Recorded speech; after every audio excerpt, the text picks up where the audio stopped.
చాలా సందర్భాల్లో కూడా ఇంగ్లీష్ వర్డ్లో వాడుతున్నప్పుడు ఐడియాలజీ అనే పదాన్ని ఎక్కువగా ఉపయోగిస్తూ ఉంటాం.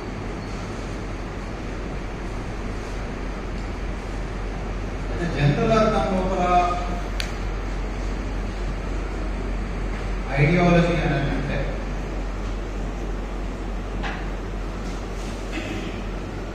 a set of ideas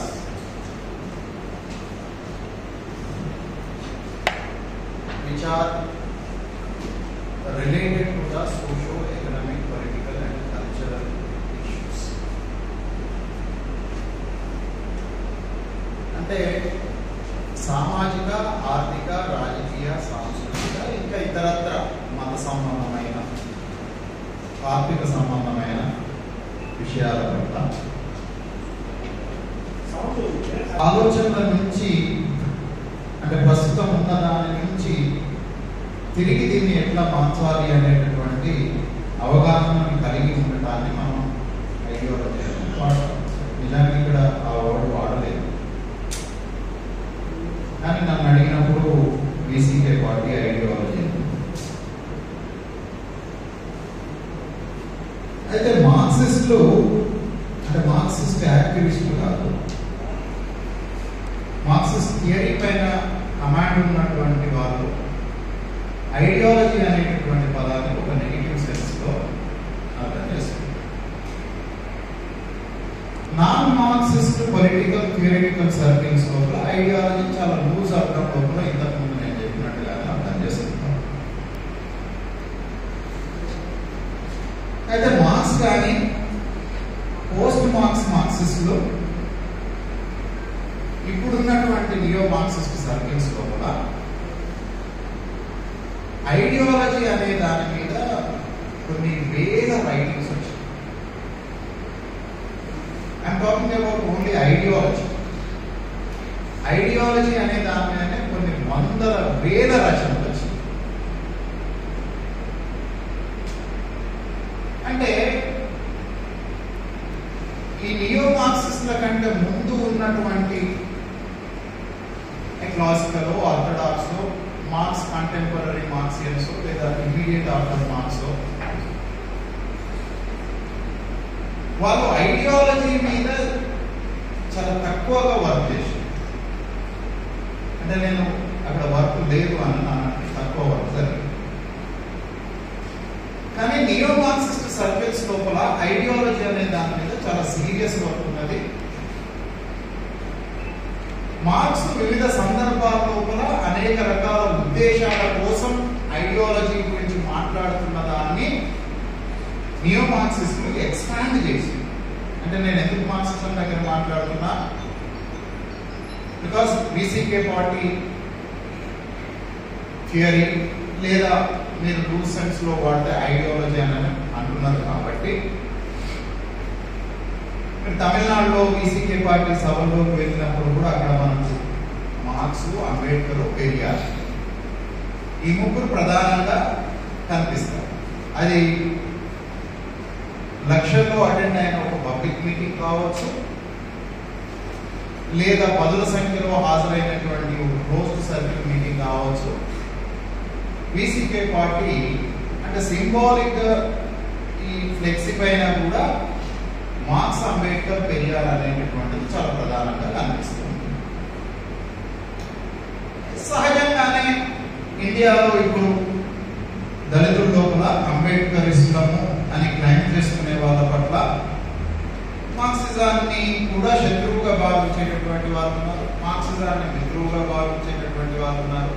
అసలు ఆ మార్క్సిజం తోటి మనకు సంబంధం లేదు అని అనుకునేటటువంటి వాళ్ళు ఉన్నారు.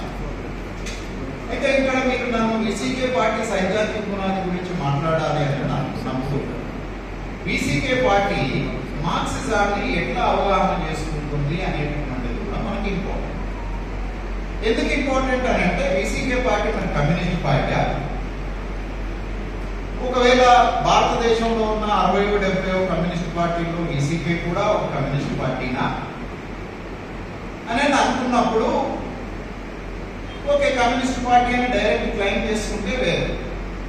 అంటే చాలా సందర్భాల్లో ముఖ్యంగా 1990ల తర్వాత భారతదేశం లోపల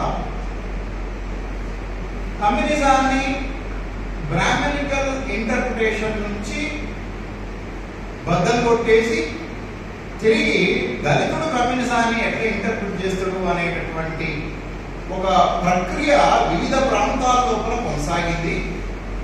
అందులో వీసీకే కూడా కమ్యూనిజాన్ని ఎట్లా అవగాహన చేసుకుంటుంది అనేటటువంటిది ఒక దశ. I hope you people are understanding me, right? అర్థమవుతుందా? ఈ మూడు సైద్ధాంతిక అంశాలని వీసీకే పార్టీలో ఎట్లా ఉన్నాయి అనే దాన్ని మనం అర్థం చేసుకుంటే తప్ప వీసీకే పార్టీ గురించి మనకు అర్థం కాదు. వీసీకే పార్టీ అని అంటే ఫలానా ఆయన లీడర్ ఉంటాడు, ఫలానా దగ్గర ఎమ్మెల్యే సీట్లు ఉన్నాయి, 2 ఎంపీ సీట్లు ఉన్నాయి, ఆంధ్రప్రదేశ్ చాప్టర్కో ప్రెసిడెంట్, తెలంగాణ చాప్టర్కో ప్రెసిడెంట్ ఉన్నాడు అని అనుకుంటే it is not about the understanding of VCK party. You need to know that what actually the theoretical position of this party is.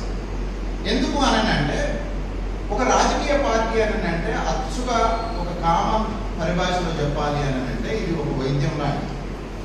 వైద్యుడికి రోగాన్ని నిర్ధారణ చేసే లక్షణం ఉండాలి. ఆ నిర్ధారణ అయినటువంటి రోగాన్ని, జబ్బుని పోగొట్టేటటువంటి చికిత్సా పద్ధతులు తెలిసి ఉన్నాయి. రాజకీయ పార్టీ ఏంటి అని అంటే సమాజానికి రోగం పట్టింది, ఆ రోగాన్ని పోగొట్టడానికి నువ్వు డయాగ్నోసిస్ చేయాలి. నువ్వు చేసిన డయాగ్నోసిస్ నుంచి ఆ జబ్బుని మనము ఈ సమాజం నుంచి తొలగించేటటువంటి పని చేసి ఈ శరీరాన్ని లేదా ఈ సమాజాన్ని పునర్నిర్మించేటటువంటి ప్రక్రియను చేపట్టడం రాజకీయ పార్టీకి ఉండేటటువంటి అంతిమ లక్ష్యం. అది కాంగ్రెస్ పార్టీకి ఉంటుంది, బీజేపీకి ఉంటుంది, అనేక రాజకీయ పార్టీలకు ఉంటాయి. కానీ మనకు 70s 80s తర్వాత భారతదేశంలో రాజకీయ పార్టీలకు పెద్దగా ఐడియాలజీ అనేటటువంటిది ఏం లేకుండా చిన్న చిన్న టెంపరరీ లక్ష్యాల కోసం పార్టీల ఏర్పాటు అనేటటువంటిది కూడా జరుగుతుంది. అయితే అందులోనే అంతర్లీనంగా ఏదో ఒక మేరకైనా సరే ఒక ఐడియాలజీ ఉండొచ్చు. The ideology may be not to change and reconstruct the whole society, but to make a little changes which are very temporary purpose. TRS party ఏర్పడింది. దానికి ఐడియాలజీ లేదా అంటే అంతర్లీనంగా ఐడియాలజీ ఉంటుంది, ఉండకుండా పార్టీ ఏమీ ఉండదు. కానీ అది ఒక ప్రత్యేకమైనటువంటి టెంపరరీ లక్షణం కోసం ఏర్పడుతుంది. తెలుగుదేశం పార్టీ ఉంది, వైఎస్ఆర్సీపీ ఉంది, మన గాలి కళ్యాణ్ పార్టీ ఉంది.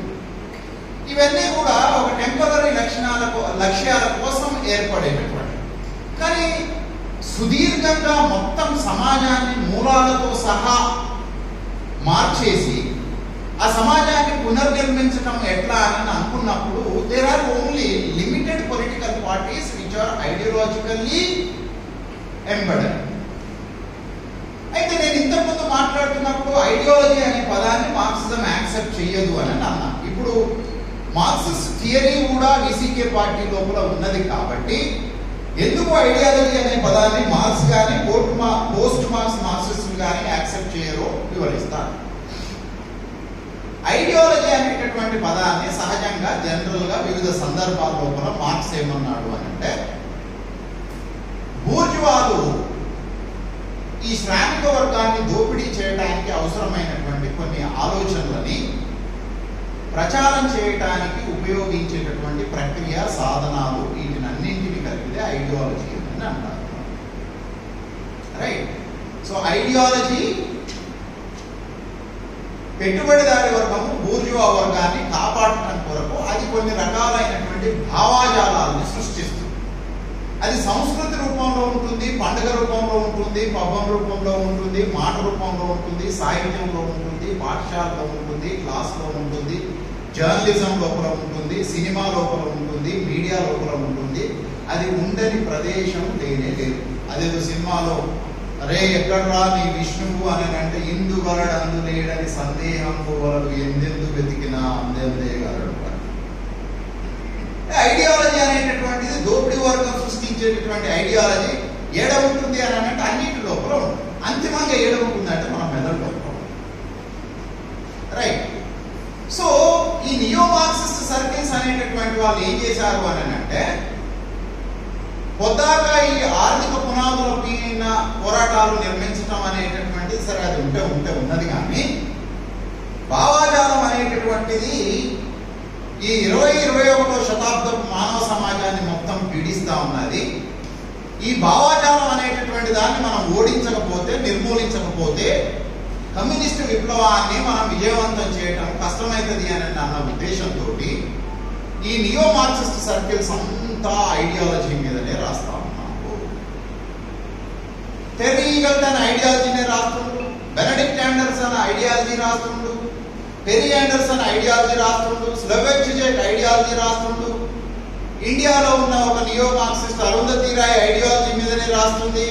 ఇట్లా వరుస పెట్టి చెప్పుకుంటూ పోతే ఒక 200-300 మంది నియో మార్క్సిస్టులు వెళ్తే ఈ నియో మార్క్సిస్టులలో సుమారు 100-150 మంది ఐడియాలజీ పైననే సీరియస్ వర్క్ అంతా కూడా చేస్తాం. రైట్.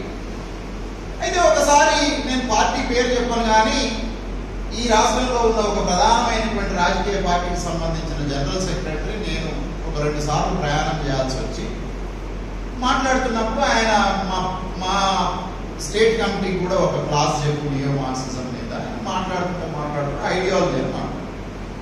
నేను మీ గురించి విన్నాను, మీకు బాగా మార్క్సిస్ట్ థియరీ మీద కమాండ్ ఉంది అని అనుకున్నా. మీరు కూడా ఐడియాలజీ అనే వర్డ్ని మాట్లాడుతూ ఉన్నారు. మార్క్సిజం, మార్క్స్ దీన్ని బేసికల్గా యాక్సెప్ట్ చెయ్యరు అని అంటే అవునా అని అన్నాను. ఇక సరే ఆ ప్రయాణం లోపల ఆయనకు 1 గంట సేపు క్లాస్ అంతా చెప్పిన తర్వాత ఆ తర్వాత ఒక 2 రోజులకు ఫోన్ చేసి నెమ్మదిగా ఆ పదం వాడటం బంద్ పెడతా ఉన్నాను నేను. అయితే సరే ఇక్కడ నేను పూర్తిగా అది మార్క్స్ కోణం నుంచి ఐడియాలజీ అనేటటువంటి పదాన్ని వాడకుండా, రెస్ట్రిక్షన్స్ ఏమి లేకుండా లూజ్ సెన్స్ ఉన్నే దాన్ని వాడటం కొరకు ప్రయత్నం చేస్తాను. అయితే చాలా సందర్భాల లోపల తెలుగులో దాన్ని భావాజాలం అని అంటారు. అయితే యాక్చువల్గా నేను కూడా ఒక ఇంటర్నేషనల్ కాన్ఫరెన్స్ లోపల is Ambedkarism ideology or Ambedkarism theory అనేటటువంటి దాని మీద నేను ఒక ప్రజెంటేషన్ చేశాను. అఫ్ కోర్స్ అక్కడ కొద్దిమంది స్టాల్వార్డ్స్ అయినటువంటి అంబేద్కర్ ఇంటలెక్చువల్స్ ఉన్నారు. They did accept my argument but they don't have an answer to give my question. Right. So ఇక్కడ ఏంటిది అంటే అంబేద్కరిజాన్ని ఐడియాలజీ అని పిలవద్దు. ఎందుకు అని అంటే అంబేద్కరిజం అనేటటువంటిది ఒక భావాజాలం కాదు. మార్క్సిజం ఒక భావాజాలం కానట్టుగానే అంబేద్కరిజం కూడా ఒక భావాజాలము కాదు. ఇది ఒక థియరీ అనేటటువంటిది భావాజాలాల లోపల ఉండవు. థియరీ అనేటటువంటిది సైంటిఫిక్ ఎగ్జామినేషన్స్ లో మాత్రమే ఉంటాయి. అంబేద్కరిజం అనేటటువంటిది సమాజాన్ని అధ్యయనం చేసేటటువంటి ఒక సైన్స్, భావజాలం కాదు. It's not an idea. So it is a science. What kind of science it is? It is a social science. ఇది ఒక సామాన్య శాస్త్రం, ఇది భావజాలం కాదు. అయితే ఇక్కడ దీన్ని అర్థం చేసుకోవాలి అని అనుకున్నప్పుడు ఆమె అరుంధతి రాయ్ అంబేద్కర్ కు సంబంధించినటువంటి the world famous text annihilation of cost అంటే ప్రతి ఫిలాసఫర్ లోపల కోర్ ఒకటి ఉంటుంది కదా. అంటే ఇప్పుడు చెరుపల్లి ఆనంద్ ఎట్లా ఉంటాడు అని అంటే కలర్ గురించి, జుట్టు గురించి, ఆయన వేసుకునే బట్టల గురించి చెప్పడం అనేటటువంటిది ఆయన గురించి చెప్పడం కాదు. ఒక వ్యక్తి గురించి చెప్పాలి అని అనుకున్నప్పుడు అతనికి సంబంధించి అతను ఈ సమాజాన్ని ఎట్లా అవగాహన చేసుకుంటుండు, ఈ అవగాహన నుంచి సమాజాన్ని ఎట్లా మార్చుదాం అనుకుంటుండు అనేది ఆనందం. అంబేద్కర్ అంటే ఎవరు? మనం అంబేద్కర్ గురించి మాట్లాడుకునేటప్పుడు 5 feet 8 inches ఇట్లా మాట్లాడాం కదా, కలర్ గురించి మాట్లాడాం కదా. ఇప్పుడు అందాల పోటీలు నడుస్తున్నాయి, అక్కడ అందానికి సంబంధించి మాత్రమే కొలతలు వేసి ప్రైజ్లు ఇచ్చేస్తారు. జ్ఞానానికి, మెదడుకు సంబంధించినటువంటి కొలతలు ఏమో అక్కడ జరగవు. సహజంగా బ్రాహ్మణిజం దాన్ని యాక్సెప్ట్ చేయరు. సో ఇక్కడ కూడా ఏంటిది అని అంటే మనం ఒక విషయాన్ని, సమాజాన్ని అర్థం చేసుకోవాలి అని అనుకున్నప్పుడు అది భావజాల పునాదిగా కాకుండా ఒక సైంటిఫిక్ ప్రాసెస్ లోపల, సైంటిఫిక్ పద్ధతి లోపల సమాజాన్ని అధ్యయనం చేయాలి. ఆ చేసినటువంటి దాని నుంచి దాన్ని మార్చడానికి కూడా ఒక చికిత్సని ఎస్టాబ్లిష్ చేయాలి. This is what the rational approach, this is what the scientific approach of the studying society Ambedkar చేసినటువంటి ప్రయత్నం. భారతీయ సమాజాన్ని మొట్టమొదటిసారిగా ఏ సోషియాలజిస్టు, ఏ ఆంథ్రోపాలజిస్టు, ఏ ఎకానమిస్టు, ఏ పొలిటికల్ సైంటిస్టు, ఏ హిస్టోరియను, ఏ ఫిలాసఫరు చూడనటువంటి ఒక శాస్త్రీయమైనటువంటి హేతుబద్ధమైనటువంటి ఆధునికమైనటువంటి పద్ధతుల లోపల భారతీయ సమాజాన్ని బాబాసాహెబ్ అంబేద్కర్ చేసింది. అందుకనే మనం మార్క్స్ గురించి కూడా మాట్లాడేటప్పుడు మార్క్సిజము సైంటిఫిక్ సోషలిజం అని అన్నాం. అంటే మార్క్స్ కంటే ముందే సోషలిజాలు ఉన్నాయి, కానీ మార్క్స్ని మాత్రమే సైంటిఫిక్ సోషలిజం అని నువ్వు ఎందుకు మాట్లాడుతూ ఉన్నావు అని అంటే, సమాజాన్ని అధ్యయనం చేయటం కొరకు, గడిచిపోయిన చరిత్రను అధ్యయనం చేయటం కొరకు, భవిష్యత్తులో ఏం జరుగుతుందో తెలుసుకోవడం కొరకు మార్క్స్ అనుసరించినటువంటి తాత్విక సైద్ధాంతిక పునాది అనేటటువంటిది అత్యంత శాస్త్రీయమైనటువంటిది. కాబట్టి మార్క్స్ కమ్యూనిజాన్ని మనము సైంటిఫిక్ సోషలిజము అని పిలిచాం. అయితే ఏం చెప్తుంది మార్క్సిజము? అయితే ఇక్కడ తిరుమావళవన్ గారు ఈ దేశంలో ఏం చేయాలి అనడానికంటే ముందు ఇక్కడ ఒక మాట చెప్తుంది. ఇది పుస్తకము అప్రూవ్డ్ హిందుత్వాలో 167వ పేజీ లోపల సమాజంలోని ఏ వర్గాన్ని, ఏ వ్యక్తిని గాయపరచడం మా ఉద్దేశం కాదు. సరే, ఆ సంగతి పక్కకు వదిలిపెట్టేసి, విముక్తల చిరతర కక్షి చేపట్టిన ప్రతి ఉద్యమము మన తలల్ని సమున్నతంగా ఎత్తుకునేలా చేసిన రెవల్యూషనరీ అంబేద్కర్ అప్పగించిన బాధ్యత. ఏంటిదట పార్టీ ప్రోగ్రాం ఏంటిది? అంబేద్కర్ ఈ దేశం లోపల తలలు దించబడినటువంటి మనుషుల తలలు ఎత్తుకునేటట్టు చేసింది. అంబేద్కరిజం అనేటటువంటిది దించబడినటువంటి తలల్ని గౌరవంగా, గర్వంగా, నిటారుగా నిలబెట్టగలిగేటటువంటి ఒక సమున్నతంగా తలల్ని నిలబెట్టేటటువంటి ఒక రెవల్యూషనరీ అంబేద్కర్. దాన్ని కొనసాగించేటటువంటి బాధ్యత పీసీకే పార్టీ యొక్క అంతిమమైనటువంటి లక్ష్యం. అది లక్ష్యం మాత్రమే కాదు, పీసీకే పార్టీకి సంబంధించినటువంటి ఫిలాసాఫికల్ థియరిటికల్ పొజిషన్. తర్వాత ఏమంటున్నాడు? మేము ఆయన అభిప్రాయాలను, భావాలను చర్చిస్తాం. ఆయన భావాజాలం నుంచే, ఇక్కడ పదం భావాజాలం వాడారు, ఆయన భావాజాలం నుంచే ఈ సమాజాన్ని, ఈ ప్రపంచాన్ని వీక్షిస్తాం. హిందుత్వాన్ని పెకలించి వేస్తాం అన్నది తిరుమావళవన్ నినాదం కాదు అన్నాడు. హిందుత్వాన్ని నిర్మూలిస్తాం, మా కోల్పోయిన గుర్తింపును తిరిగి పునరుద్ధరిస్తాం. ఈ ఒక్క వాక్యం చాలు. నేను ఇంతకు ముందు 10 నిమిషాలు చెప్పిన విషయం. ఆయన ఏమంటుండు అని అంటే, హిందుత్వాన్ని నిర్మూలిస్తాం, మా కోల్పోయిన గుర్తింపును తిరిగి పునరుద్ధరిస్తాం. అంటే సమాజాన్ని అర్థం చేసుకోకుండా నువ్వు ఎక్కడున్నావో అర్థం కాదు, నువ్వు ఎక్కడున్నావో అర్థం కాకుండా తిరిగి ఏం చేయాలో నీకు తెలియదు. అంటే చెట్టుకు లేదా శరీరానికి ఒక జబ్బు ఉన్నది అని అనుకున్నప్పుడు ఆ జబ్బు ఏంటిదో నువ్వు శాస్త్రీయ పద్ధతుల లోపల అధ్యయనం చేయకపోతే ఆ జబ్బును పోగొట్టడం అనేటటువంటిది కూడా సాధ్యం కాదు. అంటే సమాజాన్ని అధ్యయనం చేయటము, రోగాన్ని కనిపెట్టడం, ఆ రోగాన్ని పోగొట్టి తిరిగి సమాజాన్ని పునర్నిర్మించడమే ఐడియాలజీ అనే లూజ్ సెన్స్ లోపల వాడతా ఉంటాం. అరుంధతి రాయ్ కమ్యూనిస్టులు ఈ దేశం లోపల అంబేద్కర్ని ఒక మిత్రుడు మొన్న అన్నాడు, నువ్వు ఊకే మా కమ్యూనిస్టుల్ని క్రిటిసైజ్ చేస్తా ఉన్నావు, తిడతా ఉన్నావు అనే పదం వాడు. నేను తిట్టట్లేదు, మీకు బాధ్యతను గుర్తు చేస్తున్నా. ఇక్కడ తిరుమావళవన్ అంటుండు, మాకేం బాధ్యత ఉంది ఈ పార్టీకి అనేటటువంటిది అంటుండు. మీరు ఒకవేళ బాధ్యత మర్చిపోయినరు అని నేను భావిస్తున్నప్పుడు మీకు బాధ్యతను గుర్తు చేసేటటువంటి క్రమం లోపల నేను చెప్తా ఉన్నాను. It is only A critic, it is not abuse, right? ఆయన ఊకే నువ్వు మా కమ్యూనిస్టులు నేను క్రిటిసైజ్ చేస్తావు, అబ్యూజ్ చేస్తావు. నేను అబ్యూజ్ చేయట్లేదు, సరి చేయడం కొరకు ప్రయత్నం చేస్తాను. ఇక్కడ అరుంధతి రాయ్ చాలా కాలం తర్వాత ఈ దేశం లోపల కమ్యూనిస్టులు అంబేద్కర్ని లిబరల్ ఇంటలెక్చువల్ బూర్జువా అని అన్నారు, బ్రిటిషులకు చెంచా అని అన్నారు, బ్రిటిషులకు తొత్తు అని అన్నారు. వాళ్ళు చాలా మాటలు వాడారు. అసలు నిజంగా తొత్తులుగా పనిచేసినటువంటి వాళ్ళని నిజమైన దేశభక్తులుగా ఈ కమ్యూనిస్టులు కీర్తించారు. ఇక పేర్లలోకి ఇప్పుడు పోను నేను. అయితే ఇక్కడ ప్రధానంగా మనం అర్థం చేసుకోవాల్సినటువంటి అంశం ఏంటిది అని అంటే, అరుంధతి రాయ్ అంబేద్కర్ ద కోర్ థియరీని అనిహిలేషన్ ఆఫ్ కాస్ట్ గురించి ఆమె బుక్ చేస్తూ ఆడ ఉన్నదానికి ఆమె ఇంకా డబల్ ముందు మాట రాసినప్పుడు ఫస్ట్ వర్డ్స్ స్టార్ట్ అవుతూనే ఆమె ఏమంటది అని అంటే, ఈ భారతీయ సమాజాన్ని నేను ఇప్పటి వరకు నారో లెన్సెస్ నుంచి చూడటం మొదలుపెట్టాను. నేను నారో లెన్సెస్ ని చూశాను. ఇప్పుడు అనిహిలేషన్ ఆఫ్ కాస్ట్ అంటే చాలా చిన్న ఇళ్ళకెళ్ళి చూసినప్పుడు కొద్ది ప్రదేశం మాత్రమే కనిపిస్తుంది. అంటే ఇది స్పేస్ అనే అర్థంలో కాదు, అవగాహన. అంబేద్కర్ అనిహిలేషన్ ఆఫ్ కాస్ట్ ని చదివిన తర్వాత భారతదేశాన్ని నేను కొత్తగా, సమున్నతంగా, సమగ్రంగా అర్థం చేసుకున్నాను.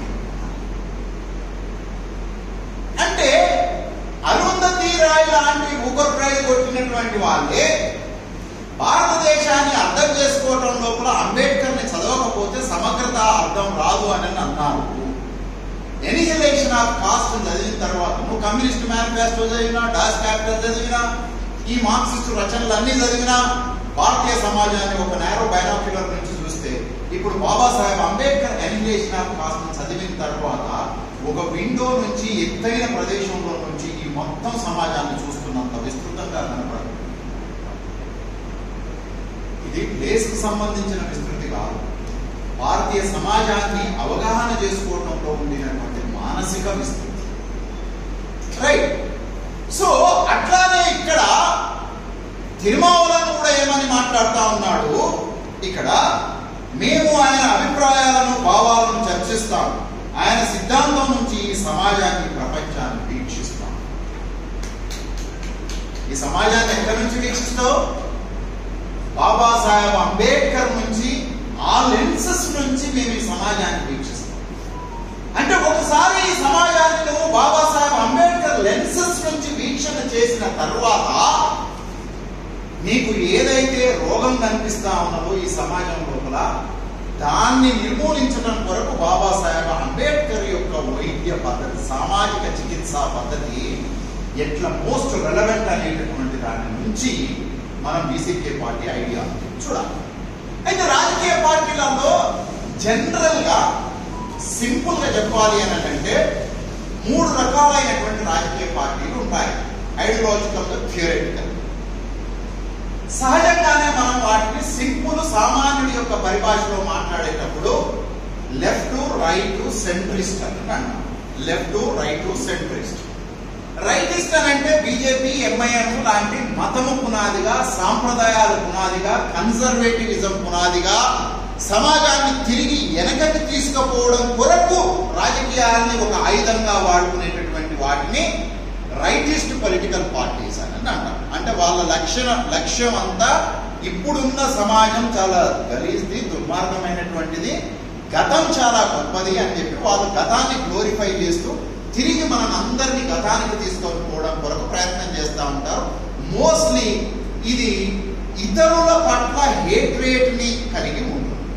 అంటే ఇప్పుడు మనకు హిట్లర్ పార్టీ కావచ్చు, ముసోలిని పార్టీ కావచ్చు, మతం పునాదిగా, జాతి పునాదిగా, కులం పునాదిగా, లేదా ఒక ప్రత్యేకమైనటువంటి ఒక రేస్ పునాదిగా ఏర్పడి దానికోసం మాత్రమే నిలబడేటటువంటి రాజకీయ పార్టీలని మనం రైట్ వింగ్ పొలిటికల్ పార్టీస్ అంటాం. లెఫ్ట్ వింగ్ పొలిటికల్ పార్టీస్ అంటే ఏంటిది అంటే, ఇప్పుడున్న సమాజం కూడా సరిగ్గా లేదు, మనం మరింత అడ్వాన్స్ కావాల్సినటువంటి అవకాశం చెయ్యాలి. సమాజం లోపల 2 వర్గాలు అనేటటువంటివి ఉంటాయి, కార్మిక వర్గము లేదా దోపిడీ వర్గము, బూర్జువాజీ, ప్రొలిటేరియన్ అనేటటువంటి వర్గాలు ఉంటాయి. మొత్తం మానవ చరిత్ర అంతా చూసినా సరే, మానవ చరిత్ర సమస్తం ఈ 2 వర్గాల మధ్యన జరిగినటువంటి యుద్ధమే అనేటటువంటి చరిత్రను అధ్యయనం చేసుకుంటాము. వీళ్ళని మనం లెఫ్ట్ పొలిటికల్ పార్టీస్ అని అంటాం.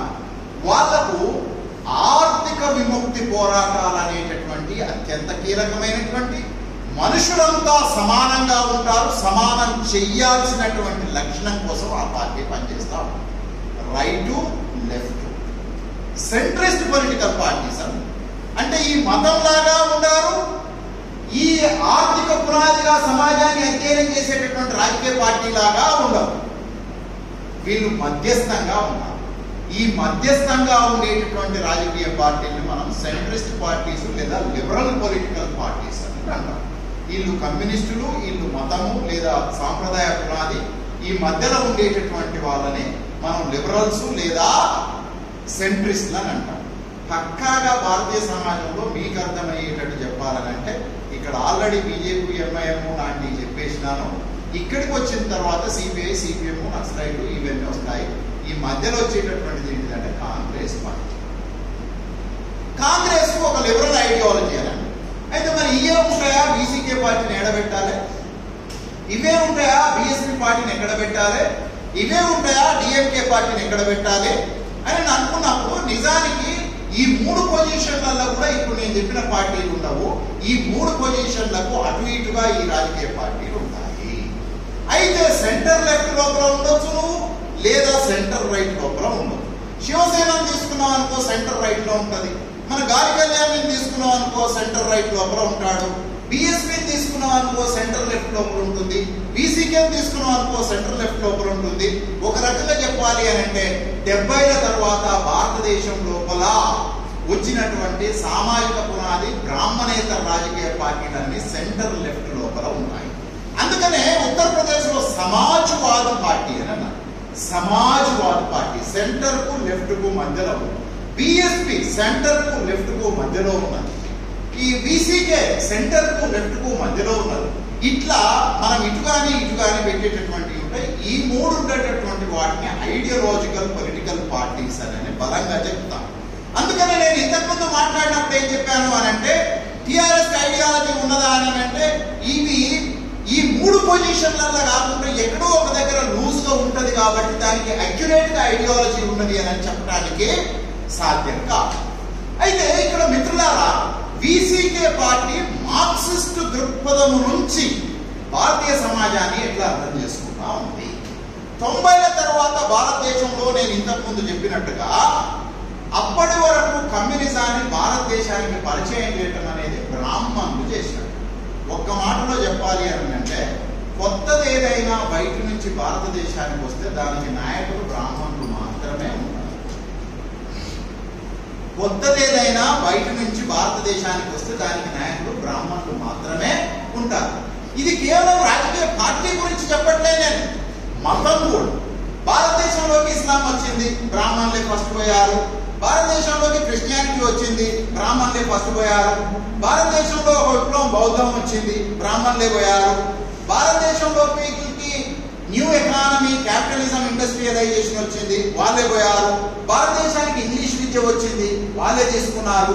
భారతదేశంలోకి బయట నుంచి ఏదైనా వస్తే దాన్ని మొట్టమొదట అందుకునేటటువంటి వాళ్ళు మాత్రమే.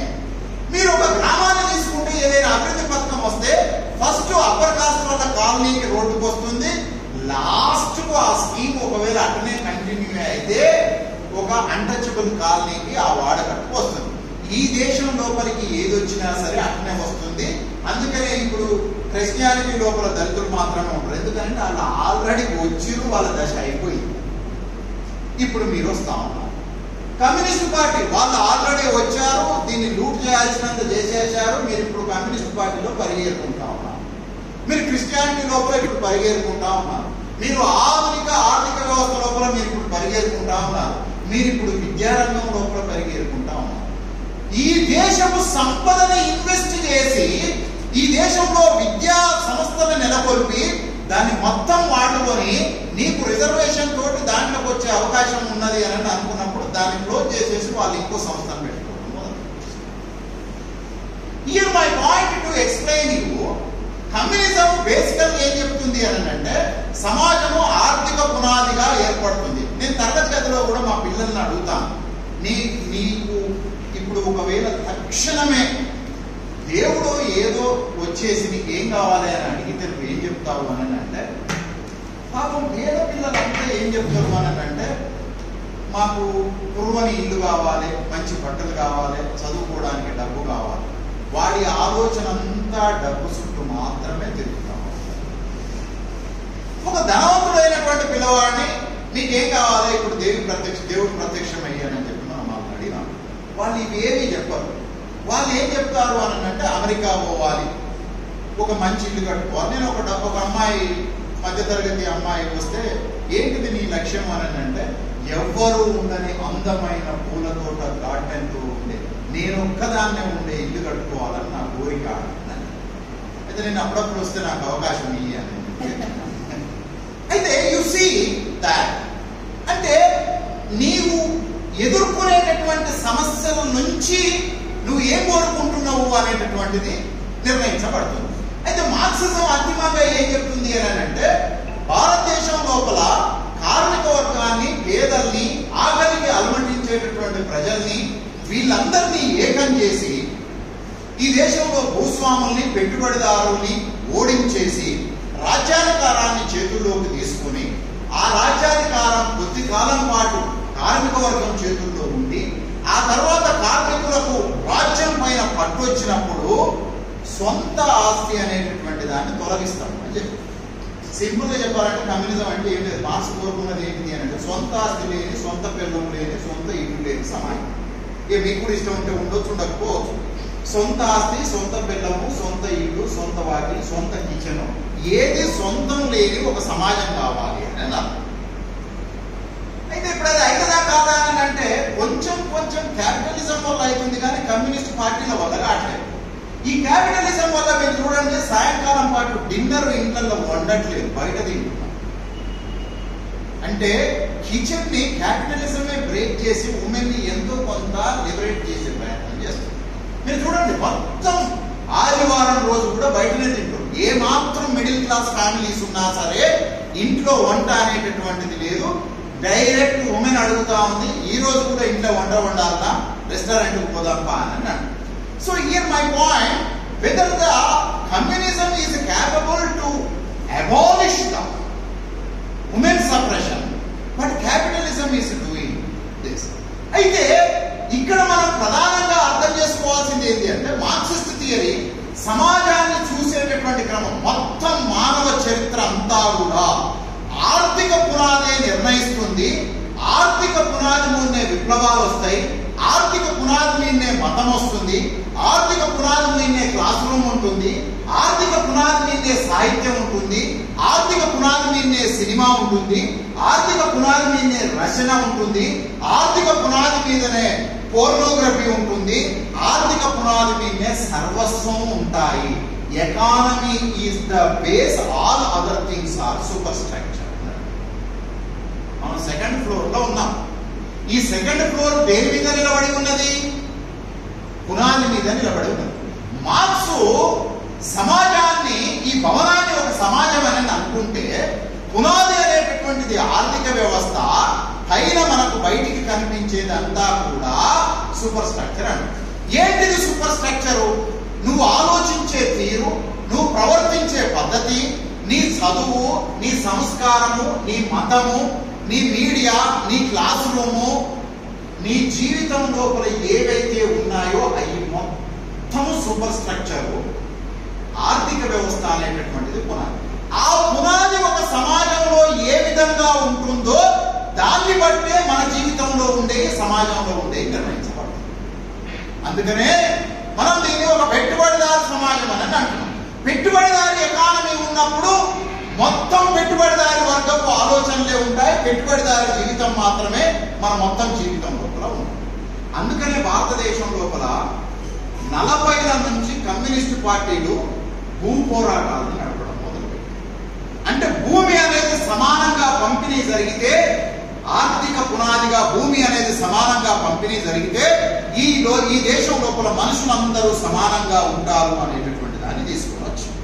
అందుకనే మనకు తెలంగాణ సాయుధ పోరాటం నడిచింది. ఇప్పుడు నిన్న కగారులో జరిగినటువంటి ఒక దుర్మార్గపు ఎన్కౌంటర్ లో మరణించడానికి కూడా కారణం ఈ దేశంలో వచ్చినటువంటి కమ్యూనిస్టు విప్లవం. ఎట్లా అర్థం చేసుకుంటుంది అని అంటే భూమి ఇంకా భూస్వాముల చేతుల్లో ఉంటుంది, భూమిని భూస్వాముల చేతుల్లో నుంచి విముక్తం చేసి పేద ప్రజలకు సమానంగా పంపిణీ జరిగినటువంటి రోజున ఈ దేశం లోపల విప్లవం సాధ్యమవుతుంది అని చెప్పారు. అందుకనే దున్నేవాడికే భూమి అని మనం నినాదం తీసుకున్నాం. ఇప్పుడు దున్నేవాడి చేతుల్లో ఊర్లలో కూడా భూమి లేదు. తెలంగాణ ఉద్యమం ఇచ్చినటువంటి ఒక గొప్ప గిఫ్ట్ ఏంటిది అని అంటే మనకు ఊర్లలో చిన్న చితక సాధారణమైనటువంటి రైతుల భూములంతా కూడా ఇప్పుడు హైదరాబాదులో వ్యాపారం చేసుకునే వాడి చేతుల్లోకి వెళ్ళిపోతుంది. ఒకనాడు 20 ఎకరాలు ఉంటే నక్సలైట్ భూస్వామిని బెదిరించారు. ఇప్పుడు నేను చూస్తా ఉన్నాను ప్రతి గ్రామం లోపల 50 ఎకరాలు 100 ఎకరాలు ఉండేటటువంటి భూస్వాములు, వాడు వ్యవసాయం చేయడు, వాడు హైదరాబాద్లో ఉంటాడు. దున్నేవాడికే అసలు ఎవడు దున్నుతున్నాడు ఇప్పుడు గ్రామం లోపల? అంటే ఇప్పుడు గ్రామాల లోపల విప్లవం రావాలి అని అనుకుంటే దున్నేవాడికే భూమి అనేటటువంటి నినాదం పునాదిగా ఈ దేశంలో విప్లవం తీసుకొని రావడం సాధ్యమవుతుంది. అయితే ఇప్పటికీ పోయిన ఎన్నికల లోపల కూడా కేసీఆర్ ప్రతి దళిత భూమి లేని దళిత కుటుంబానికి 3 ఎకరాల భూమి ఇస్తాము అని అన్నారు. అయితే మిత్రులారా, ఇక్కడ మనం అర్థం చేసుకోవాల్సింది ఏంటి అంటే, సమానత్వాన్ని సాధించడం లోపల భూమి అనేటటువంటిది ఒక ప్రధానమైనటువంటి వనరు. భూమి ఉంటే అసురన్ అనే ఒక సినిమా వచ్చింది. ఆ సినిమాలో లాస్ట్ లో ఒక డైలాగ్ ఉంటుంది, క్లైమాక్స్ డైలాగ్. అటు బహుశా బీసీ అయి ఉంటాడు, తమిళ బీసీ అయి ఉంటాడు. 5 ఎకరాలు 4 ఎకరాల పొలం ఉంటుంది. ఆ పొలం ఉన్నందుకు ఆ పక్కన ఉన్నటువంటి భూస్వామి గారు ఈ పొలాన్ని కాజేయడానికి ఊకే రకరకాల ఇబ్బందులు పెడతారు. చివరికి ఆ 3 ఎకరాల భూమి కోసం పెద్ద కొడుకుని పోగొట్టుకుంటాడు. ఈ చిన్న కొడుకు యవ్వనంలో ఉంటాడు, ఒక దత్త పొరగాని టైపునే ఉంటాం. మన అన్నం చంపిండు లేదు, మన అన్నం కొట్టినట్టే మనం ఉంటాం. ప్లాన్ ఉండదు, పాడు ఉండదు. మనం గొడ్డలు వేసుకొని పోయి నరకడానికి ప్రయత్నం చేయాలి, ఆని నరకపోయి పాడు మన నరక. ఈడు పోరాడు పోతే తండ్రి చివరికి వచ్చేసి కాపాడుతాడు. చివరి క్లైమాక్స్ సీన్, కోర్టు దగ్గర క్లైమాక్స్ సీన్ ఏముంటుంది అంటే, ఈ దేశం లోపల భూమి ఉంటే అగ్రకులాలు నీ మీద దాడి చేసి తీసుకుంటారు, నీ దగ్గర బంగారం ఉంటే దొంగతనం చేస్తాడు, నీ దగ్గర ఆస్తి ఉంటే దొంగతనం చేస్తాడు, కానీ నీ దగ్గర జ్ఞానం ఉంటే దాన్ని వాడు తీసుకోలేడు. అప్పటిదాకా హత్యలు చేయడం ద్వారా కుటుంబ జీవితం మారుతుంది అని నమ్మినటువంటి పిల్లవాడి ఆలోచనని మార్చేసి తిరిగి వాడిని పాఠశాలకు పోయేటటువంటి లాగా చేశాడు. అఫ్ కోర్స్ నేనేం ఫీల్ అవుతాను అని అంటే, తెలంగాణలో ఉన్నటువంటి దళిత ఉద్యమం కమ్యూనిస్టు ఉద్యమం కంటే కూడా యాక్టివిజంలో పెద్దగా యాక్టివ్గా ఉండకపోయినా తమిళనాడులో ఉండినటువంటి దళిత ఉద్యమం కమ్యూనిస్టు ఉద్యమానికి సమకాలీనంగా స్ట్రాటజీని ఎట్లా మార్చాలనేటటువంటి ఒక గొప్ప అంచనా ఉంటుంది. అది సినిమాలో కూడా వాళ్ళు చెప్పగలిగారు. అంటే భూ పోరాటం వద్దు అనేది చెప్పట్లేదు, భూ పోరాటంలో ఉండేటటువంటి సమస్యను చూపిస్తా ఉన్నాడు. విద్య ద్వారా నువ్వు విప్లవాన్ని మరింత తీవ్రతరం చేయడానికి ఎంత స్కోప్ ఉంటుంది. Tool, education tool, land is the tool. And if you both wanted to keep with you, ఎక్కడ కొంత ఎక్కువ స్కోప్ ఉంటుంది విప్లవాన్ని మరింత తీవ్రతరం చేయడానికి, భూమి ద్వారా వచ్చేటటువంటి సమస్యలు ఎట్లా ఉంటుంది. భూమి ఇరుసుగా కలిగినటువంటి ఈ దేశం లోపల విప్లవాన్ని సృష్టించడం కొరకు 1920 నుంచి 20 కంటే ముందు నుంచి భూ పోరాటాలు వచ్చాయి, ఇంకా కొనసాగుతూనే ఉన్నాయి. ఇక మీ అందరికీ తెలుసు, రోజు పేపర్లో చూస్తూనే ఉన్నారు, దండకారణ్యం లోపల అత్యంత విలువైనటువంటి భూమి వ్యవసాయం కోసం కాదు, మనం దున్నేవాడికే భూమి అనే దగ్గర ఉన్నాం. అనంతపురం జిల్లాలో భూమి దొవ్వుతామంటే భూమి లోపల ఏదో విగ్రహాలు బయటపడ్డాయి అని ఒక ముస్లిము కోర్టుకు పోయి, నా భూమిలో విగ్రహాలు బయటపడ్డాయి కాబట్టి ఆ విగ్రహాలు నాకన్నా ఇయ్యాలి, లేకపోతే నాకు 30% దాని మీద కట్టియాలి అని అన్నారు. అయితే ఇప్పుడు మనకి ఈ దేశం లోపల దండకారణ్యం లోపల భూమి ఉన్నది. ఆ భూమి ఈ దేశపు సంపద. ఈ దేశపు సంపదని తీసుకొని ఈ దేశంలో ఉండినటువంటి బ్రాహ్మణ బనియా క్యాపిటలిజానికి లక్షల లక్షల కోట్ల రూపాయల సంపదని ఇవ్వడం కోసం ప్రయత్నం చేస్తుంది. సరే, వాళ్ళు కూడా అదే మాట్లాడతాం. అయితే ప్రధానంగా మార్క్సిజం చెప్పేది ఏంటి అని అంటే, ఈ దేశం లోపల, థర్డ్ వరల్డ్ కంట్రీ లోపల భారతదేశం లాంటి భూమి ప్రధానమైనటువంటి ఆర్థిక వనరుగా ఉండినటువంటి దేశం లోపల భూమి పునాదిగా మాత్రమే పోరాటం రావాలి అనేది పోరాటం కొనసాగు. అయితే దళితోద్యమం లోపల కూడా ముఖ్యంగా కారంచేడు తర్వాత, ఆ తర్వాత తమిళనాడులో జరిగినటువంటి 1-2 మ్యాసకర్స్ తర్వాత దళితులకు భూమి ఇస్తే దళితుడు విద్యావంతుడైతాడు, దళితుడికి భూమి ఇస్తే ఆత్మగౌరవం వస్తుంది, దళితుడికి భూమి ఇస్తే కాంపిటీషన్ లోపల ఉంటాడు. అంటే దళితుడి యొక్క విముక్తి సమానత్వం అనేది భూమితోటి కనెక్ట్ అయ్యి ఉంది అనేటటువంటి అర్థం మాత్రమే చేసుకోవటం కాకుండా దాని పునాదిగా ఈ దేశం లోపల దళితులు కూడా భూ పోరాటాన్ని కొనసాగించారు. అది బీహార్లో జరిగింది, ఉత్తరప్రదేశ్లో జరిగింది, మనకు వెస్ట్ బెంగాల్ లోపల జరిగింది, మధ్యప్రదేశ్ లోపల జరిగింది. ఇప్పటికీ తెలంగాణలో అక్కడక్కడ కాంప్లైంట్ పైన దళితులు భూ పోరాటాన్ని నడిపేటటువంటి ఒక ప్రక్రియ కూడా కొనసాగుతా ఉంది.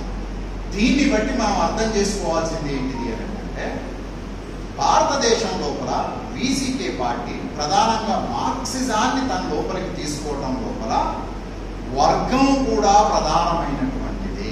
మానవ సమాజం అనేటటువంటిది దోపిడీ చేసేటటువంటి బూర్జువా వర్గం, కేవలం శ్రమ నమ్ముకొని బతికేటటువంటి కార్మిక వర్గం లోపల ఉన్నది.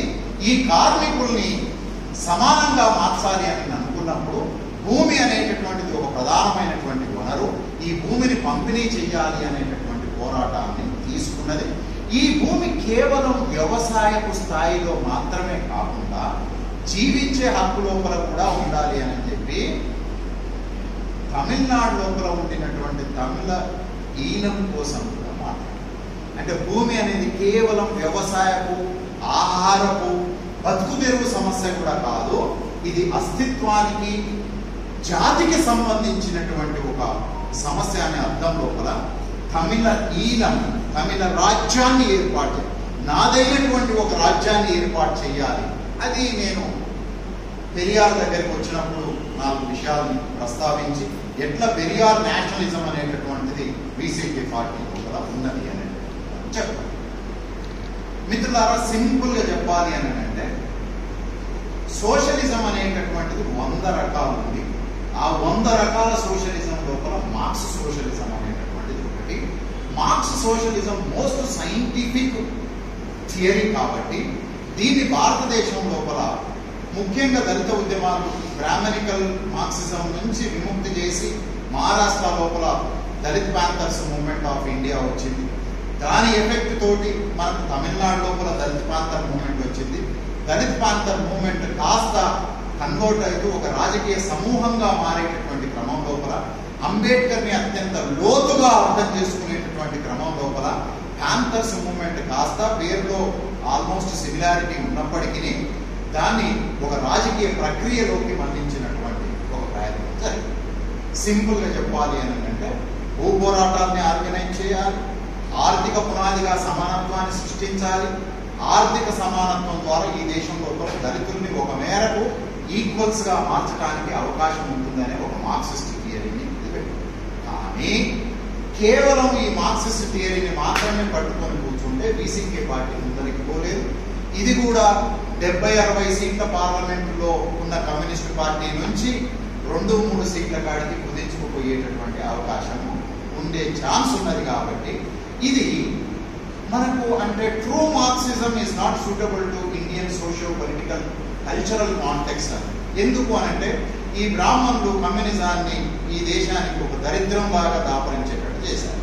Because they only understand from the economic perspective rather than the social cultural point of. నిజానికి ఇవాళ కమ్యూనిజం ఈ దేశంలో క్రమక్రమంగా బలహీనపడటానికి చాలా మంది కమ్యూనిస్టులకు వాళ్ళ స్థాయి ఏందో కంటెంపరీ మనుషుల లోపల అర్థమవుతుందో లేదో నాకు తెలియదు. కానీ నేను ఈ జనరేషన్ పిల్లలతోటి పెరుగుతున్నాను, చూస్తున్నాను, మాట్లాడుతున్నాను. కమ్యూనిస్టులు అంటే గజదొంగలు మీకు తెలియదు. ఎందుకంటే మీరు చాలా క్లోజ్డ్ లిమిటెడ్ సర్కిల్ లోపల మీరే ఈ ఒక డూప్లికేట్ కమ్యూనిస్టు, ఆ ఒక డూప్లికేట్ కమ్యూనిస్టు, ఈ కమ్యూనిస్టులంతా మీరు కలుసుకొని ఇక్కడ ప్రెస్ మీట్ పెట్టి అక్కడ మీటింగ్ పెట్టి సాయంత్రం కల్లా ఒక మంచి సంఖ్య వస్తే 4 క్వశ్చన్లు జరిగితే నువ్వు బాగా మాట్లాడుంటే అప్పుడు బాగా జరిగింది అని అంటాడు. 4 రోజులు ఆ జోషుల్నే ఉంటాడు, ఆ మత్తుల్నే బతుకుతాడు. కానీ గ్రౌండ్ రియాలిటీ ఎట్లా ఉంది అని అంటే, కమ్యూనిస్టుల్ని, నక్సలైట్లని గజ దొంగలు, ఈ దేశద్రోహులనే చాలా చిన్న పదం, ఇంకా దానికంటే అత్యంత భయంకరమైనటువంటి దాన్ని. ఇట్లాంటి సందర్భంలో కూడా ఒక వీసీకే పార్టీ మార్క్స్ ని తన ఐడియాలజీ ప్రకటించింది. ఇట్లాంటి సందర్భంలో కూడా, ఇట్లాంటి కాంప్లెక్స్ సందర్భం లోపల, ఇట్లాంటి క్రిటికల్ సిచ్యువేషన్ లోపల మార్క్సిజం వీసీకే పార్టీ ఒక థియరటికల్ అండర్స్టాండింగ్ అని ప్రకటించకపోవడం అనేది కమ్యూనిస్టులు కూడా ప్రకటించేటట్టు లేదు. ఇప్పుడు కమ్యూనిస్ట్ పార్టీ ఏమంటుందంటే, వాళ్ళు కూడా మేము గుళ్ళకు పోతాం, వాళ్ళు కూడా మేము బతుకమ్మ చేస్తాం, వాళ్ళు కూడా మేము ఇది చేస్తాం, అది చేస్తాం అనేది. రాహుల్ గాంధీకి ఉన్న బుద్ధి కూడా లేదు. రాహుల్ గాంధీ ఏం చేసిండు, గుళ్ళు పోవడం స్టార్ట్ చేసి తర్వాత రాహుల్ విషయం ఏం అర్థమైపోయిందంటే, మనం గుడి కాదు, గుడిలో పూజారై పొద్దాక అక్కడ పండుకున్నా ఈ దేశంలో ప్రజలు మనని హిందువులని భావించరు అనే సంగతి వారికి అర్థమైంది. అందుకని గుళ్ళు వదిలిపెట్టేసేసి వాడు ఒక స్ట్రాటజీ పట్టుకున్నాడు. ఏంటిదని? కాన్స్టిట్యూషన్ పట్టుకున్నాడు, కుల జనగణన అనే దాన్ని పట్టుకున్నాడు. ఇక గుడి బండి పెట్టాడు. ఈ కమ్యూనిస్ట్ ఏం చేస్తున్నారంటే, గుడికి పోకపోతే మనం జనం కొడతారేమన్న భయం తోటి గుడికి పోవడం మొదలు. ఆయన ఢిల్లీ చీఫ్ మినిస్టర్ కూడా గుడికి పోయాడు, వర్కౌట్ కాలే ప్రోగ్రామ్. రాహుల్ గాంధీ గుడికి పోయాడు, వర్కౌట్ కాదు. ఒక్కటే మిత్రులారా, మీరు గుర్తుపెట్టుకోండి, మీది కాని దాన్ని మీరు వేషం వేస్తే ప్రజలు దాన్ని అంగీకరించారు. అది మీది కాదు, అది మీది కాదు, మీరు వేషాలే. రైట్? అయితే ఇక్కడ తిరుమలకు ఒక క్లియర్ క్లారిటీ. ఈ కమ్యూనిస్టుల లాగా వీలైనప్పుడు అది చేయటము, లేకపోతే ఇది చేయటము, అవసరమైనప్పుడు కాస్ట్ మాట్లాడటం, లేదంటే మతం మాట్లాడటం, ఇంకో సందర్భంలో కూడా తెలంగాణ గురించి మాట్లాడటం, భాష గురించి మాట్లాడటం, ఇన్ని వేషాలు లేవు. చాలా క్లియర్ అండర్స్టాండింగ్ ఉన్నది. నేను అందుకనే చెప్పినాను కదా, అదర్ రైట్ ఆర్ లెఫ్ట్ ఏడుంటావో నువ్వు తెలుసుకో. ఆ తేల్చుకునేటటువంటి భారతదేశపు తమిళ రాష్ట్రాల లోపల బెర్రగీసి ఇది నా పొజిషన్ అని చెప్పి కబడ్డీ ఆడతాం. రైట్? సో అయితే భారతదేశం యొక్క ఆర్థిక మూలాన్ని, పేదరికాన్ని, సమానత్వాన్ని ఆర్థిక కోణం నుంచి చూసే దాంట్లో ఈ క్లారిటీ ఉంది. కానీ మిగతా విషయాల లోపల లేదు. ఎందుకు అని అంటే, గుడి గర్భగుడి ఎట్లయితే బ్రాహ్మణ చేతుల లోపల ఉన్నదో, కమ్యూనిస్ట్ పార్టీ కూడా ఈ దేశం లోపల థియరిటికల్ గా బ్రాహ్మణిజం లోపలనే ఉన్నది. కమ్యూనిస్ట్ బ్రాహ్మణిజం అనేటటువంటిది ఈ దేశం లోపల. అందుకనే మన మిత్రులు ఈ మధ్య కాలం లోపల దళిత మార్క్సిజం అని మాట్లాడతాం. రైట్? అంటే దళితుడు మార్క్సిజాన్ని ఎట్లా చూస్తాడు అనడానికి బీసీకే పార్టీ తీసుకొని వచ్చినటువంటి దళితుడు మార్క్సిజాన్ని ఎట్లా చూస్తాడు అని అంటే, ఆయన ఎవరో పాట రాశాడు, భారత్ కో మార్క్స్ అంబేద్కర్ అని రాశాడు. భారత్ కో మార్క్స్ అంబేద్కర్ అంటే ఏం చేస్తా ఉన్నాడు? లాటిన్ అమెరికా లోపల కూడా మార్క్సిజాన్ని అచ్చుగా తీసుకోలేదు. లాటిన్ అమెరికాలో ఒక పార్టీ ఉంది, పేరు లోపల తుపాక్ అమర్ పార్టీ అని. తుపాక్ అంటే మన తెలుగులో తుపాక్ అనే అర్థం కాదు. తుపాక్ అనేటటువంటిది ఒక వ్యక్తి పేరు. 17-18 శతాబ్దం లోపల ఒక రెవల్యూషన్. ఆ తుపాక్ అమర్ పేరుని నుంచి ఆయన ఐడియాలజీని తీసుకొని ఈ మోడర్న్ టైమ్స్ లోపల మార్క్స్ చెప్పినటువంటి మార్క్సిస్ట్ థియరీని క్లబ్ చేస్తూ వాళ్ళు కమ్యూనిజాన్ని లాటిన్ అమెరికన్ పెరువియన్ సొసైటీ లోపల రీఇంటర్ప్రిట్ చేసేటటువంటి ప్రయత్నం చేస్తారు. 1990-70ల తర్వాత భారతదేశం లోపల బ్రాహ్మణ కబంధపు జంజపు బందీల నుంచి జంజాల్ని బద్దలు కొట్టేసేసి కమ్యూనిజాన్ని ఒక దళితుడికి ఇంటర్ప్రిట్ చేసేటటువంటి, దళితుడు కమ్యూనిజాన్ని చూస్తే ఎట్లా చూస్తాడు అనేటటువంటి దాన్ని ఇచ్చినటువంటి ఒక రాజకీయ పార్టీకి బీసీకే పార్టీ. అది మనకు మహారాష్ట్ర నుంచి స్టార్ట్ అయింది, ఆ తర్వాత తమిళనాడు నుంచి స్టార్ట్ అయింది. ఇప్పుడు యూనివర్సిటీల్లోకి వెళ్ళినటువంటి అనేక మంది విద్యార్థులంతా కూడా కమ్యూనిజాన్ని ఒక అంబేద్కర్ దృక్పథం నుంచి, దళిత దృక్పథం నుంచి ఎట్లా చూడాలి అనేటటువంటి విషయాన్ని మాట్లాడతాం. మార్క్సిజాన్ని ఎట్లా చూస్తాడు అనడానికి. అయితే మిత్రులారా, ఇక్కడ మనం అర్థం చేసుకోవాల్సింది ఏంటి అంటే, సమాజం సంపూర్ణంగా కేవలము ఆర్థికం మాత్రమే నిర్ణయిస్తుంది అనేటటువంటిది తప్పు. అందుకనే అంబేద్కర్ ఏమంటాడు అని అంటే, మానవ అస్తిత్వాన్ని సర్వస్వము కేవలం ఆర్థిక అంశాలు మాత్రమే నిర్ణయించవు అని అన్నాడు. కేవలం ఆర్థిక అంశాలు మాత్రమే ఆర్థిక అంశాలు మాత్రమే నిర్ణయిస్తే చిన్న ఎగ్జాంపుల్ మనం తీసుకుంటాం. జూబిల్లి రామేశ్వరం 10,000 ఎకరాలు ఆయన చేతిలో. అంటే లెక్క కొంచెం అటు ఇటు ఉండొచ్చు, నేనేమో రిజిస్టర్ ఆఫీస్ కాదు చెప్పడానికి. 10,000 ఎకరాలు అంటే ఎట్లా? హైదరాబాద్లో ఉండినటువంటి రియల్ ఎస్టేట్ భూములు మాత్రమే కాకుండా ఒక 8 రాష్ట్రాల్లో ఉండేటటువంటి మైనింగ్స్, రైట్, ఆయన సిమెంట్ ఫ్యాక్టరీలు ఉన్నాయి, పవర్ ప్రాజెక్టులు ఉన్నాయి, ఇవన్నీ ఉన్నాయి. ఆయన అత్యంత ధనవంతుడు. అఫ్ కోర్స్ అపర్ణా రెడ్డిస్ మొత్తము తెలంగాణ, ఆంధ్రప్రదేశ్ లోపల అత్యంత ధనవంతులు. ఆయనకు 60,000 30,000 కోట్ల ఆస్తి ఉంది అపర్ణారెడ్డి గారు. మొత్తం వాళ్ళ కుటుంబపు ఆస్తి అంతా కలిపితే 2 లక్షల కోట్ల. ఒక రెడ్డి గారికి 60 లక్షల కోట్లు, వాళ్ళ తమ్మునికి 40 లక్షల కోట్లు, బిడ్డకు 10 లక్షల కోట్లు, ఇక ఇవన్నీ కలిపి 40,000 కోట్లు, ఇవన్నీ కలిపి చేస్తే మొత్తం ఫ్యామిలీలో వాళ్ళ ఆస్తి ఎంత అంటే 2 లక్షల కోట్లు. మీ కాడ ఎన్ని లక్షలు ఉన్నాయి? ఎన్ని లక్షలు ఉన్నాయి మీ కాడ? 1000 దాటాయి. ఈయనని ఆయనే నడుపుతున్నటువంటి ఒక టీవీ ఛానల్ కాదు, ఆయన జర్మనీలో ఒక టీవీ కాన్ఫరెన్స్ని అటెండ్ చేస్తే దాని ఖర్చు 100 కోట్లు. ఈ రాష్ట్రంలో పనిచేసే టీవీ ఛానల్ జర్మనీలో కాన్ఫరెన్స్ పెట్టి దాని ఖర్చు 100 కోట్లు. రైట్? ఆయన అత్యంత సంపన్నుడు. ఆయన చిన్నజీయర్ స్వామి దగ్గర ఉన్నప్పుడు ఎట్లా ఉంది? ఈ చిన్నజీయర్ స్వామి అత్యంత సంపన్నుడి కాళ్ళు టచ్ చేస్తుండా? అత్యంత సంపన్నుడు ఒక సన్యాసి కాళ్ళు టచ్ చేస్తాడు.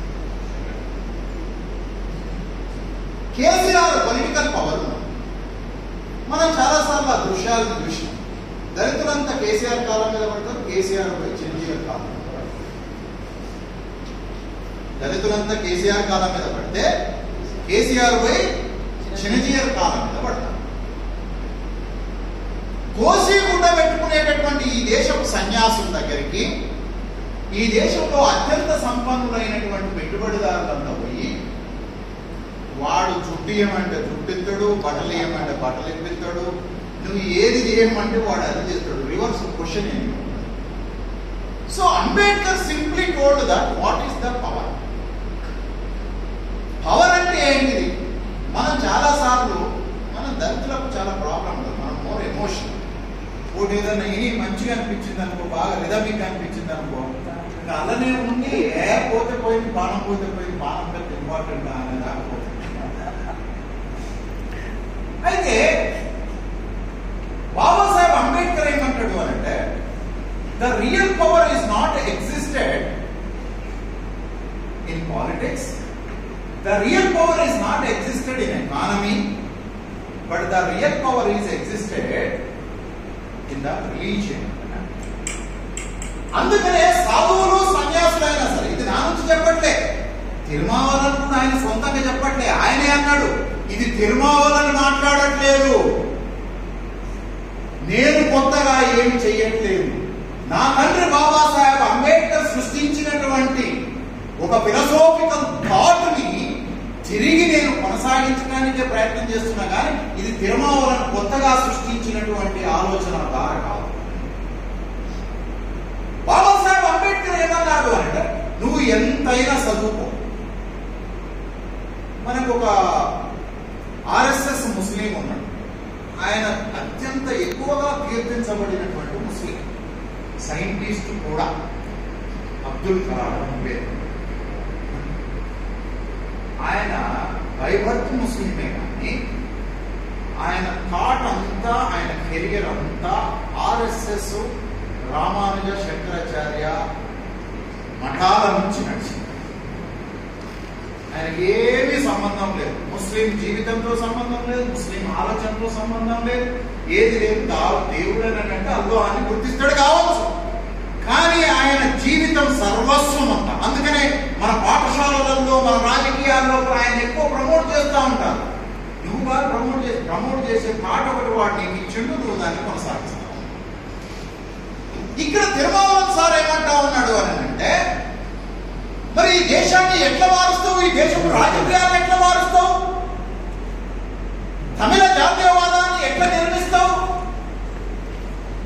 అని అనుకున్నప్పుడు ఆయన రాజకీయాలతో తమిళ జాతీయవాదాన్ని నిర్మిస్తానంటే, రాజకీయాలను నిర్మించడానికి సాంస్కృతిక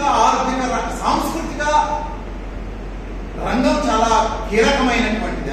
ఇది మనకు కంచరామ్ గారు కూడా మాట్లాడతారు. కంచరామ్ గారిని చాలా మిస్ఇంటర్ప్రిట్ చేసినటువంటి మిత్రులు కూడా చాలా